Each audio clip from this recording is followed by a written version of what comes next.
Film writer और actress के इश्क की उड़ान। 26 दिसंबर 2021 की सुबह का वक्त था। उत्तर प्रदेश के फतेहपुर जिले के थाना खागा के थाना प्रभारी आनंद प्रकाश शुक्ला क्षेत्र के एक कुख्यात अपराधी की फाइल पलट रहे थे। तभी एक युवक ने उनके कक्ष में प्रवेश किया। वह बेहद घबराया हुआ था। उन्होंने एक नज़र उस पर डाली, फिर पूछा, सुबह सुबह कैसे आना हुआ? क्या कोई खास बात है? तुम इतने घबराए हुए क्यों हो? सर, मेरा नाम इंद्र मोहन सिंह राजपूत है। मैं गुलरेहनपुर मजरे के कुरा गांव का रहने वाला हूँ। बीती रात मेरी पत्नी योगमाया ने हंसिया से गला रेतकर आत्महत्या कर ली। उसकी लाश घर के अंदर पड़ी है। रात में सूचना देने नहीं आ सका, इसलिए सुबह आया हूँ। थाना प्रभारी आनंद शुक्ला के सामने कई ऐसे सवाल थे जिनके जवाब इंद्र मोहन सिंह दे सकता था, लेकिन पहली जरूरत मौके पर पहुंचने की थी। इसलिए उन्होंने सबसे पहले एसपी फतेहपुर राजेश कुमार सिंह और डीएसपी ज्ञान दत्त मिश्रा को घटना की जानकारी दी। फिर वह पुलिस टीम लेकर मौके पर पहुंच गए। उस समय इंद्र मोहन सिंह के घर के बाहर लोगों की भीड़ थी। भीड़ को हटाते हुए थाना प्रभारी आनंद प्रकाश शुक्ला ने सहकर्मियों के साथ घर के अंदर प्रवेश किया और उस कमरे में पहुंचे जहां मृतका की लाश पड़ी थी। कमरे का दृश्य बड़ा ही विभत्स था। कमरे के अंदर पड़े पलंग पर योगमाया नाम की युवती की लाश खून से तरबतर पड़ी थी। उसके गले पर 3 गहरे घाव थे जिनसे खून रिस रहा था। खून से बिस्तर तरबतर था। पलंग के पास ही खून सना हंसिया पड़ा था, जिसे श्री शुक्ला ने जांच हेतु सुरक्षित कर लिया। मृतका योगमाया का रंग गोरा, शरीर स्वस्थ और उम्र 25 वर्ष के आसपास थी। मौके से कोई सुसाइड नोट बरामद नहीं हुआ। शव निरीक्षण के बाद थाना प्रभारी इस निष्कर्ष पर पहुंचे कि यह मामला आत्महत्या का नहीं है, बल्कि रणनीति के तहत हत्या का है। पुलिस को गुमराह करने के लिए आत्महत्या की सूचना दी गई है। सच्चाई का पता लगाने के लिए वह वहां पर मौजूद मृतका के मायके वालों से जानकारी के लिए बड़े, तभी एसपी राजेश कुमार सिंह तथा डीएसपी ज्ञान दत्त मिश्रा वहां आ गए। पुलिस अधिकारियों ने घटनास्थल का बारीकी से निरीक्षण किया, फिर इंस्पेक्टर आनंद प्रकाश शुक्ला से बातचीत की। इंस्पेक्टर शुक्ला ने शक जाहिर किया कि मामला आत्महत्या का नहीं, बल्कि हत्या का है और इसका रहस्य मृतका के पति इंद्र मोहन सिंह के पेट में ही छिपा है। मौके पर मृतका का पति इंद्र मोहन सिंह मौजूद था, अतः एसपी राजेश कुमार सिंह ने उससे पूछताछ की। इंद्र मोहन सिंह ने बताया कि वह रंगकर्मी है, भोजपुरी फिल्मों में कहानी लेखन का काम करता है। इसके अलावा वह भोजपुरी गानों पर एल्बम बनाता है। कल सुबह वह पहले अपनी ससुराल गया, फिर वहां से लखनऊ चला गया था। घर पर उसकी पत्नी योगमाया, 1 वर्षीय बेटा अनमोल तथा भोजपुरी फिल्मों में काम करने वाली अभिनेत्री नेहा वर्मा थी। देर रात जब वह घर वापस आया तो नेहा वर्मा ने बताया कि योगमाया ने आत्महत्या कर ली। रात अधिक हो जाने के कारण वह थाने नहीं गया। सुबह सूचना देने गया। भोजपुरी फिल्म नायिका नेहा वर्मा डरी सहमी घर पर ही मौजूद थी। राजेश कुमार सिंह ने नेहा वर्मा से पूछताछ की तो उसने बताया कि रात 8 बजे उसने और योगमाया ने साथ बैठकर खाना खाया था। उसके बाद योगमाया अपने बेटे के साथ कमरे में जाकर लेट गई और वह दूसरे कमरे में जाकर सो गई। रात 10 बजे के लगभग उसे बच्चे के रोने की आवाज सुनाई दी तो वह कमरे में गई। वहां पलंग पर योगमाया मृत पड़ी थी। उसने हंसिया से गला रेतकर आत्महत्या कर ली थी। कुछ देर बाद इंद्र मोहन सिंह आ गए। तब वो बच्चे को गोद में लेकर चीखते हुए बाहर निकले। उसके बाद इंद्र मोहन सिंह के माता पिता व भाई आ गए, जो पड़ोस में रहते हैं। नेहा वर्मा ने ये भी बताया कि वह 2 साल से इंद्र मोहन सिंह के संपर्क में है। वह भोजपुरी फिल्मों में साइड रोल करती है। अभी कुछ माह पहले ही उसकी पश्चाताप फिल्म बनी है, जो जल्द ही रिलीज होने वाली है। इस भोजपुरी फिल्म में उसका साइड रोल है। फिल्म की कहानी इंद्र मोहन सिंह ने लिखी थी। उसने बताया कि वह 4 दिन पहले ही अपने पिता के साथ गोरखपुर से कुरा गांव आई थी। पहले भी वह कई बार इंद्र मोहन सिंह के साथ गांव आई थी। पूछताछ के दौरान राजेश सिंह की नज़र नेहा वर्मा के कपड़ों पर पड़ी। वह सलवार सूट पहने थी। सलवार खून से सनी थी और हाथों पर भी खून के दाग थे। गले पर खरोंच का निशान था। श्री सिंह ने वहां पर लगे खून के बाबत उससे पूछा तो वो सकपका गई और कोई सही जवाब न दे सकी। वो कभी इंद्रमोहन सिंह की तरफ देखती तो कभी आंखें नीची कर लेती। राजेश कुमार सिंह समझ गए कि नेहा वर्मा कुछ गहरा राज छिपा रही है। यह मामला आत्महत्या का नहीं है। हत्या के इस मामले में नेहा का हाथ हो सकता है। योगमाया के शव के पास उसकी सास कृष्णा व ससुर चंद्रमोहन सुबक रहे थे। डीएसपी ज्ञान दत्त मिश्रा ने उनसे पूछताछ की तो कृष्णा देवी ने बताया, साहब, हमारी बहू योगमाया आत्महत्या नहीं कर सकती, उसकी हत्या की गई है। नेहा और इंद्रमोहन के बीच नाजायज रिश्ता है, जिसका विरोध योगमाया करती थी। इसी विरोध के चलते नेहा ने उसको रास्ते से हटा दिया। साहब, उसको तुरंत गिरफ्तार करो। मृतका के भाई सत्य प्रकाश ने डीएसपी ज्ञान दत्त मिश्रा को बताया कि बहनोई इंद्रमोहन व नेहा वर्मा के बीच पिछले 2 सालों से अवैध संबंध है। इस नाजायज रिश्ते का बहन विरोध करती थी। इस पर इंद्रमोहन उसे प्रताड़ित करता था। कई बार उसे समझाने की कोशिश की गई लेकिन वह नहीं माना। इन्हीं नाजायज रिश्तों का विरोध करने पर इंद्रमोहन और नेहा वर्मा ने उसकी हत्या कर दी और आत्महत्या करने की झूठी सूचना थाने जाकर दी। आसा पड़ोस के लोगों ने भी नाजायज रिश्ता पनपने और हत्या का शक जताया। शक के आधार पर पुलिस अधिकारियों ने इंद्रमोहन सिंह राजपूत और उसकी प्रेमिका नेहा वर्मा को हिरासत में ले लिया और मृतका योगमाया के शव को पोस्टमार्टम हेतु फतेहपुर के जिला अस्पताल भिजवा दिया। इंद्रमोहन सिंह राजपूत और नेहा वर्मा को थाना खागा लाया गया। यहाँ पुलिस कप्तान राजेश कुमार सिंह व डीएसपी ज्ञान दत्त मिश्रा ने दोनों से सख्त रुख अपनाकर पूछताछ की तो उनको सच्चाई उगलने में ज्यादा देर नहीं लगी। नेहा ने बताया कि वो इंद्रमोहन राजपूत से प्यार करने लगी थी। दोनों के बीच अवैध रिश्ता भी बन गया था। वह इंद्रमोहन से शादी रचाना चाहती थी, लेकिन उसकी पत्नी योगमाया बाधक थी। इस बाधा को दूर करने के लिए उन दोनों ने साजिश रची और योगमाया की हत्या कर दी। वह अपना जुर्म कबूल करती है। इंद्रमोहन सिंह राजपूत ने बताया कि वो खूबसूरत नेहा वर्मा के प्यार में अंधा हो गया था। वो उससे शादी कर खुशियां पाना चाहता था। नेहा के कहने पर उसने पत्नी की मौत का षड्यंत्र रचा और उसे मौत की नींद सुला दिया। चूंकि इंद्रमोहन और नेहा ने हत्या का जुर्म कबूल कर लिया था और आलाकतल हंसिया भी बरामद हो गया था, अतः थाना प्रभारी आनंद प्रकाश शुक्ला ने मृतका के भाई सत्य प्रकाश को वादी बनाकर धारा 302 आईपीसी के तहत इंद्रमोहन सिंह राजपूत तथा नेहा वर्मा के खिलाफ रिपोर्ट दर्ज कर ली और दोनों को विधिसम्मत गिरफ्तार कर लिया। पुलिस जांच में इश्क में डूबी एक ऐसी नायिका की कहानी सामने आई, जो खुद ही नायिका से खलनायिका बन गई। उत्तर प्रदेश के फतेहपुर जनपद के थरियांव थाना अंतर्गत एक गांव है अब्दुल्लापुर घूरी। इसी गांव में विदित कुमार राजपूत अपने परिवार के साथ रहते थे। उसके परिवार में पत्नी आरती के अलावा एक बेटा सत्य प्रकाश तथा 2 बेटियां दिव्या व योगमाया थीं। विदित कुमार किसान थे। कृषि उपज से ही वह अपने परिवार का भरण पोषण करते थे। बड़ी बेटी दिव्या का विवाह वह कर चुके थे। दिव्या से छोटी योगमाया थी। वह छरहरी काया और तीखे नाकनक्श वाली लड़की थी। उसकी मुस्कान सामने वाले पर गहरा असर डालती थी। योगमाया जितनी खूबसूरत थी, पढ़ने में भी उतनी ही तेज थी। उसने हाई स्कूल की परीक्षा सरस्वती बालिका इंटर कॉलेज से पास कर ली थी और आगे भी पढ़ना चाहती थी, लेकिन माँ बाप ने उसकी पढ़ाई बंद करा दी और घरेलू काम में लगा दिया।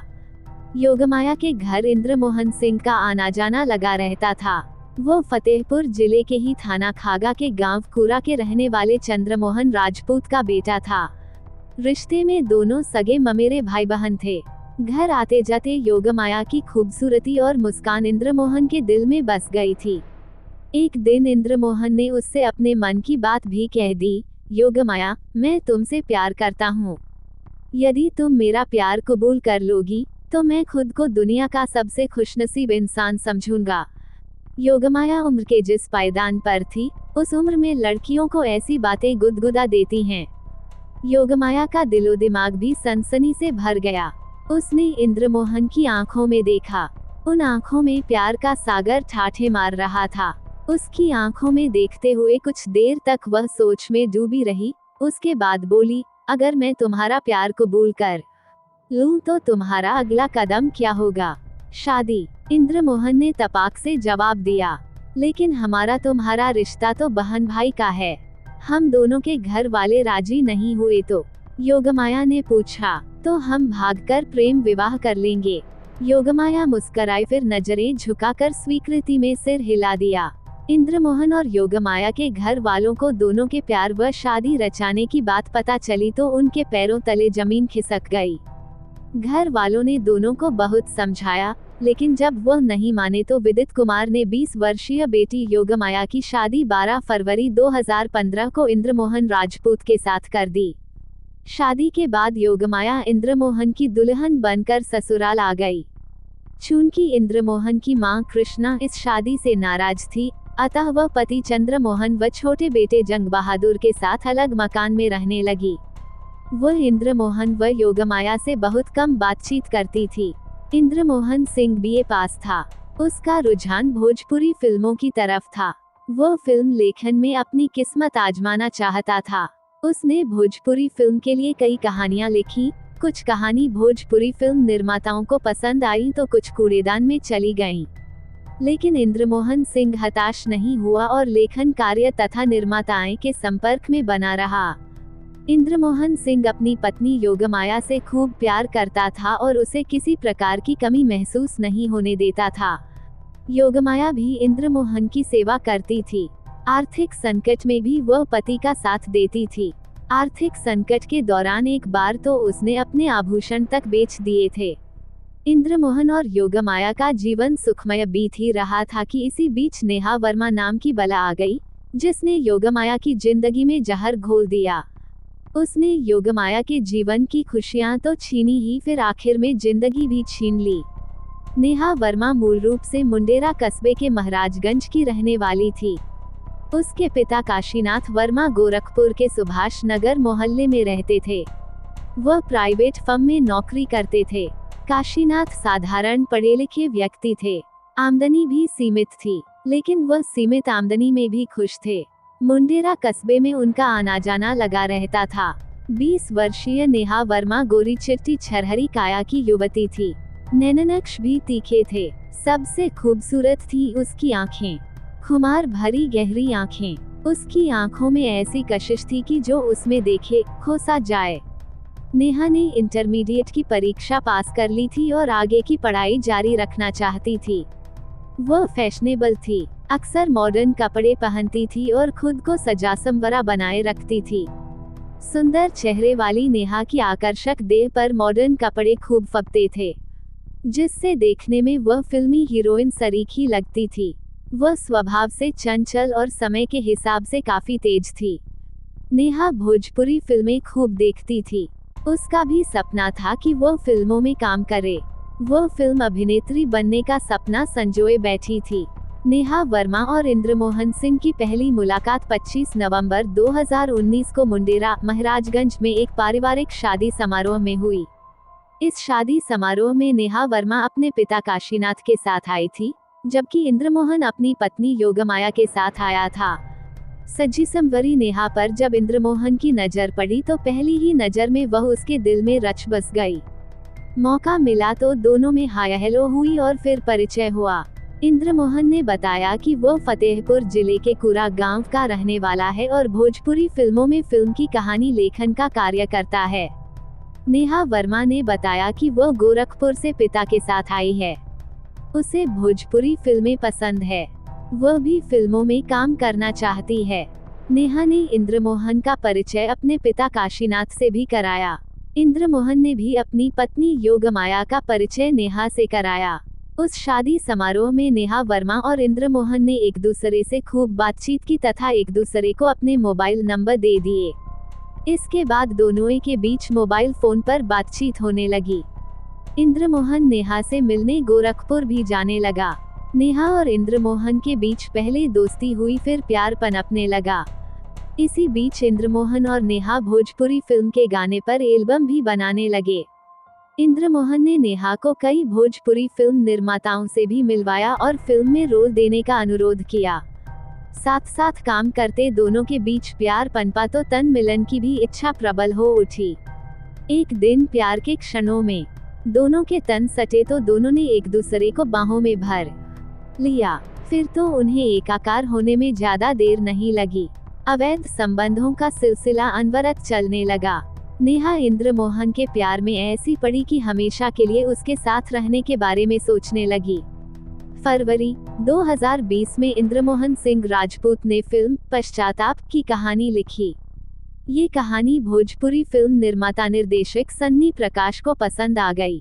सन्नी प्रकाश ने फिल्म के कलाकारों का चयन किया और इंस्पायरा फिल्म एंड एंटरटेनमेंट ली के बैनर तले फिल्म बनाने का निर्णय लिया।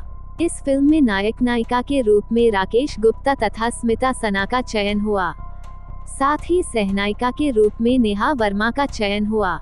ग्रामीण परिवेश की इस पश्चाताप फिल्म की शूटिंग 21 सितंबर 2020 से फतेहपुर के आसपास के क्षेत्र से शुरू हुई। शूटिंग के लिए नेहा वर्मा गोरखपुर से फतेहपुर आती थी और इंद्रमोहन सिंह राजपूत के गांव कुरा में उसी के घर में रुकती थी। इंद्रमोहन की पत्नी योगमाया पति पर आंखें मूंद कर विश्वास करती थी और उसके कहने पर नेहा की सेवा में लगी रहती थी। लेकिन उसके विश्वास को ठेस तब लगी जब उसने एक रात नेहा को पति के साथ रंगे हाथों पकड़ लिया। कोई भी औरत भूख और पति की प्रताड़ना तो सह सकती है, लेकिन पति का बंटवारा कभी नहीं। योगमाया को भी पति का बंटवारा मंजूर नहीं था, सो उसने विरोध शुरू कर दिया। नेहा को लेकर वो पति से लड़ने झगड़ने लगी। नेहा वर्मा को योगमाया का विरोध खटकने लगा। वह इंद्रमोहन को योगमाया के खिलाफ भड़काने लगी। इसका नतीजा ये हुआ कि इंद्रमोहन पत्नी को अधिक प्रताड़ित करने लगा। तब योगमाया ने पति और नेहा के बीच पनप रहे रिश्तों की जानकारी सास कृष्णा तथा अपने मायके वालों को दे दी। सबने इंद्रमोहन को समझाया भी, लेकिन वह नहीं माना। फिल्म पश्चाताप की शूटिंग 6 महीने तक चली। इस बीच नेहा वर्मा कई बार कुरा गांव आई। वह जब भी आती, घर में कलह होती। नेहा वर्मा इंद्रमोहन के प्यार में इतनी डूब गई थी कि वह उसके साथ शादी कर घर बसाने की सोचने लगी थी। लेकिन वह ये भी जानती थी कि योगमाया के रहते घर बसाना संभव नहीं है। उसके प्यार में योगमाया बाधा बनी तो उसने उसे मिटाने का निश्चय कर लिया। इंद्रमोहन पहले ही नेहा की खूबसूरती का कायल था, सो वह उसकी जायज नाजायज बातों को मान लेता था। इंद्रमोहन अब तक एक बच्चे का बाप बन चुका था, लेकिन उसे बच्चे से ज्यादा लगाव न था। योगमाया से भी वह नफरत करने लगा था। 21 दिसंबर 2021 को नेहा वर्मा अपने पिता काशीनाथ वर्मा के साथ गोरखपुर से इंद्रमोहन के घर कुरा गांव आई। उसे पता चला था कि फिल्म पश्चाताप जल्दी ही रिलीज होने वाली है। सिनेमाघरों में पोस्टर भी चस्पा हो गए थे। एक दिन रुककर काशीनाथ वर्मा तो वापस चले गए, लेकिन नेहा इंद्रमोहन के घर ठहर गई। 30 दिसंबर 2021 की रात योगमाया ने नेहा और इंद्रमोहन को फिर से रंगे हाथों पकड़ लिया। इस पर उसने जमकर हंगामा किया और पति तथा नेहा को खूब खरी खोटी सुनाई। अपमानित नेहा ने इंद्रमोहन को योगमाया के खिलाफ भड़काया और रास्ते से हटाने को कहा। इंद्रमोहन पहले तो राजी नहीं हुआ, लेकिन बाद में मान गया। इसके बाद नेहा और इंद्रमोहन ने योगमाया की हत्या का षड्यंत्र रचा। 25 दिसंबर 2021 को योजना के तहत इंद्रमोहन अपने भाई जंग बहादुर के साथ लखनऊ जाने की बात कहकर घर से निकला, लेकिन लखनऊ न जाकर वह अपनी ससुराल घुरु गया और अपने साले सत्यप्रकाश से मिला। उसने साले को भी बताया कि वह किसी काम से लखनऊ जा रहा है। भाई जंग बहादुर को उसने फतेहपुर भेज दिया। इधर घर में योगमाया, उसका 1 वर्षीय बेटा अनमोल तथा नेहा वर्मा थी। रात 8 बजे योगमाया ने नेहा वर्मा के साथ खाना खाया, फिर बच्चे के साथ कमरे में पड़े पलंग पर जाकर लेट गई। कुछ देर बाद योगमाया सो गई, लेकिन नेहा वर्मा की आंखों से नींद कोसों दूर थी। योजना के तहत उसने इंद्रमोहन से मोबाइल फोन पर बात की और घर बुला लिया। रात 10 बजे नेहा वर्मा और इंद्रमोहन योगमाया के कमरे में पहुंचे। नेहा के हाथ में हंसिया था। कमरे में योगमाया रजाई से मुंह ढांके सो रही थी। नेहा उसकी छाती पर सवार हो गई और रजाई मुंह से हटाकर उसकी गर्दन पर हंसिया से वार कर दिया। योगमाया चीखी और उठने का प्रयास किया, लेकिन उठ न सकी। बचाव में उसने नेहा की गर्दन पकड़ ली। इसी बीच नेहा ने हंसिया से वार पर वार योगमाया की गर्दन पर किए, जिससे उसकी गर्दन पर 3 गहरे जख्म बने और खून की धार बहने लगी। फिर भी उसने उठने का प्रयास किया और पैर पटकने लगी। तभी इंद्रमोहन ने उसके पैर दबोच लिए और नेहा ने फिर गर्दन पर हंसिया से वार किए। कुछ देर तड़पने के बाद योगमाया ने दम तोड़ दिया। इसी बीच मां की बगल में लेटा मासूम अनमोल तेज आवाज में रोने लगा तो इंद्रमोहन ने उसे गोद में उठा लिया। फिर वह चीखता हुआ घर के बाहर आया। उसकी चीखने की आवाज सुनकर उसके माता पिता व पड़ोसी आ गए। उन सब को इंद्रमोहन ने बताया कि योगमाया ने आत्महत्या कर ली है, लेकिन माता पिता व पड़ोसियों ने उसकी बात का यकीन नहीं किया। नेहा वर्मा के हाथों में लगा खून तथा खून से सराबोर सलवार देखकर सब समझ गए कि मामला हत्या का है। रात अधिक हो जाने के कारण इंद्रमोहन थाने नहीं गया। सुबह 7 बजे वह थाना खागा पहुंचा और पत्नी योगमाया द्वारा आत्महत्या किए जाने की सूचना दी। सूचना पाते ही थाना प्रभारी आनंद प्रकाश शुक्ला पुलिस टीम के साथ इंद्रमोहन के घर पहुंचे। 27 दिसंबर 2021 को थाना प्रभारी आनंद प्रकाश शुक्ला ने आरोपी इंद्रमोहन सिंह राजपूत तथा नेहा वर्मा से विस्तार से पूछताछ करने के बाद उन्हें फतेहपुर कोर्ट में पेश किया, जहां से दोनों को जिला जेल भेज दिया गया।